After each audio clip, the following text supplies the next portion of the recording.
Welcome to part 2 of our lecture on branding. In the previous session, we developed a strong foundation by understanding the classification of brands and the different ways companies structure and manage their brand names.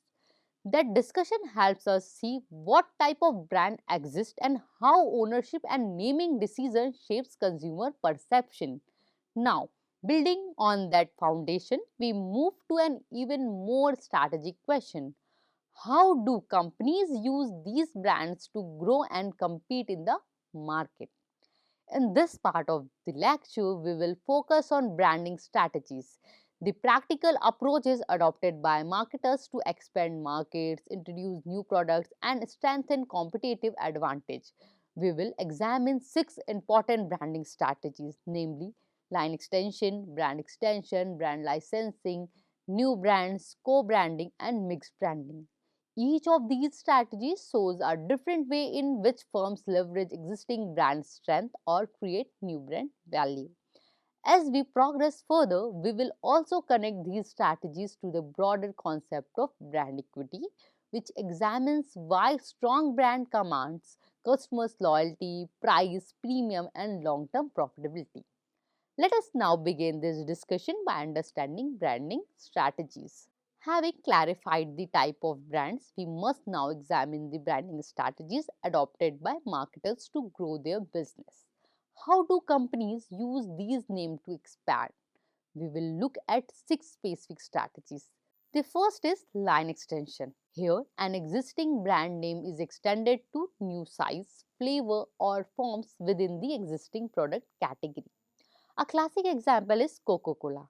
The company took its flagship products and extended it into new variations like Diet Coke, Coca-Cola Zero Sugar, and Cherry Coke. Note that these are all still soft drinks. By using the established Coca-Cola name, the company provides instant familiarity and credibility. This allowed them to leverage existing consumer loyalty and distribution networks to gain shelf space without the high cost of building a new brand from the scratch.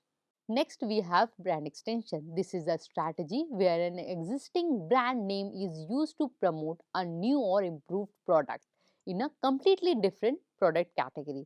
Consider the Virgin Group. Starting as a record store, they leveraged their rebellious brand identity to launch Virgin Atlantic Airlines, Virgin Mobile Telecom, and Virgin Galactic Space Tourism.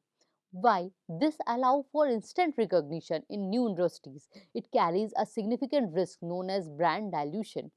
If a one venture like Virgin Galactic were to fail spectacularly, it could potentially harm the reputation of the entire Virgin brand across all other unrelated industries. We touched upon licensing as a classification, but it is also a proactive strategy.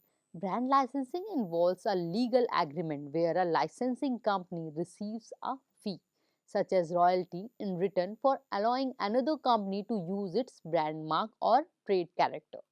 The relationship between Disney and Tony manufacturer is a prime example. Companies like Lego or Funko do not create the characters. They pay Disney a fee to use Star Wars or Marvel character. This strategy allows the licensee to sell products with built-in recognition, while Disney earns revenue from its intellectual property without having to manage the manufacturing process at all. Sometimes an existing name just won't work. This leads to the new brand strategy, where a new brand name is created for a new product category. A clear example is Toyota, known for reliable family oriented cars. Toyota wanted to enter the luxury market. Using the name Toyota would not convey the premium status required, so they created an entirely new brand, Lexus. Lexus was given its own logo, design philosophy, and dealership network. This allowed them to establish a distinct identity of luxury and superior performance separate from the parent company mass market image. Co-branding is a strategy that combines one or more brands in a manufacturer of product or the delivery of a service. This can create a unique offering that neither brand could achieve alone. A prominent example is the partnerships between Nike and Apple to create the Apple Watch Nike Plus. This product integrates Apple's technology with Nike's fitness branding. It features exclusive Nike watch faces and apps. By co-branding, both companies reach each other's customer base and enhance the total value position of the product.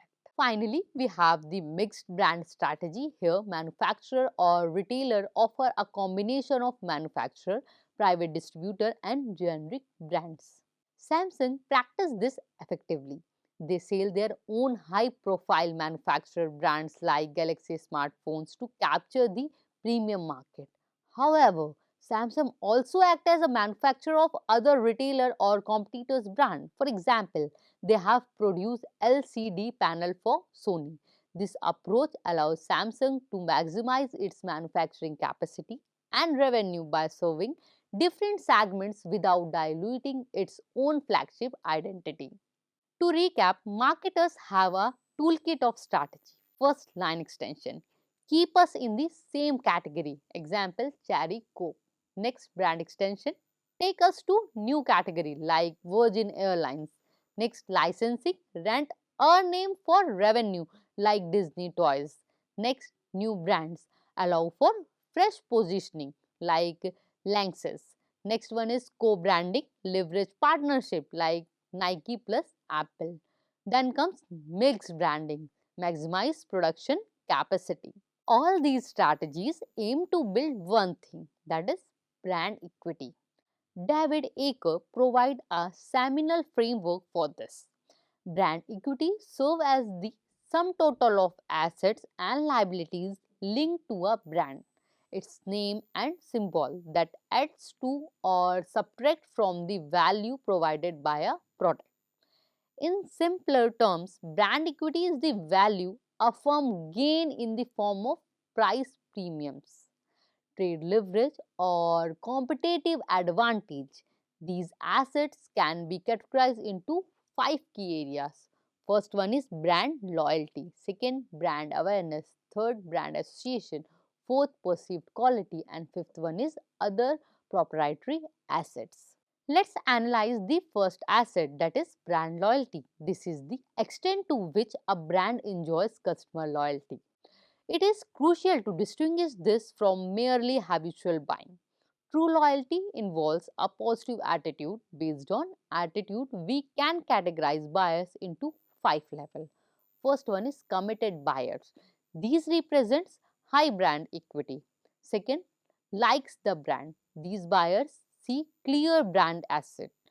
Third, satisfied buyer. They represent equity but with a point of vulnerability. They might switch if costs rise.